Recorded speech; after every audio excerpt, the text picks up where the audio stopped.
This is Rockport Ryan with Texas Fishing Tips, and this is your weekly fishing report. All right, coming out this week for Christmas. It's cold.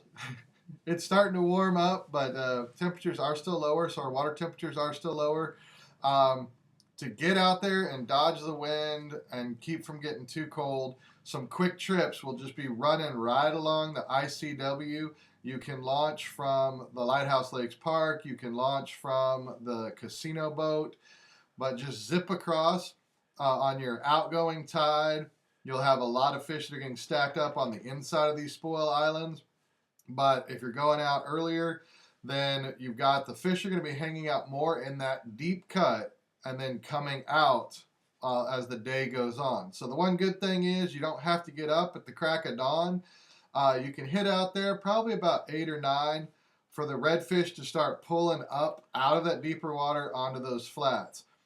Top waters can still work, but as I've stated, you need to make sure that you have some subsurface, any of your corkies, any Z-Man trout trick, any paddle tails, so that if you're getting some look from your top water but not getting the hookup, then immediately switch to that subsurface and cast back in that same area.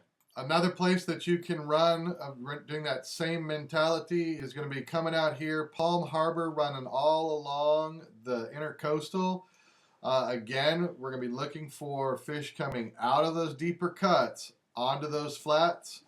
Earlier in the morning, they're going to still be in those deep cuts. But as the day goes on, you might even try doing some twilight fishing after it's had all day to warm up.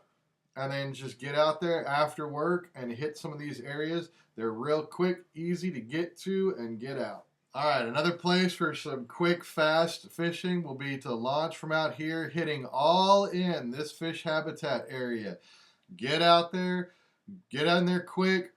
You've got some nice cuts and everything that are coming between those man-made islands that they put out there. And so I would definitely get into those areas, targeting some reds, the trout, probably going subsurface mainly around out in there. But this whole area will be a nice place that you can get a quick launch, get out there when you've got your windows and your opportunity. Another great place for some quick down and dirty will be coming up here, coming off of 136 on its way into Bayside. All along this bridge, you can launch either side and working the shorelines, doesn't matter which side you're really going down, are still producing some nice reds. Or you can launch over on this side, hit into Eggery Flats. Up in there, we've still been seeing some nice reds in there, actually picking them up with top water. It is shallow enough that we are still getting some of the top water action going in there. On the outside, we are still finding some nice trout. With those, we were going to the unfair shrimp and some of the Z-Man trout trick. This is Rockport Ryan. Merry Christmas, and thank you for watching.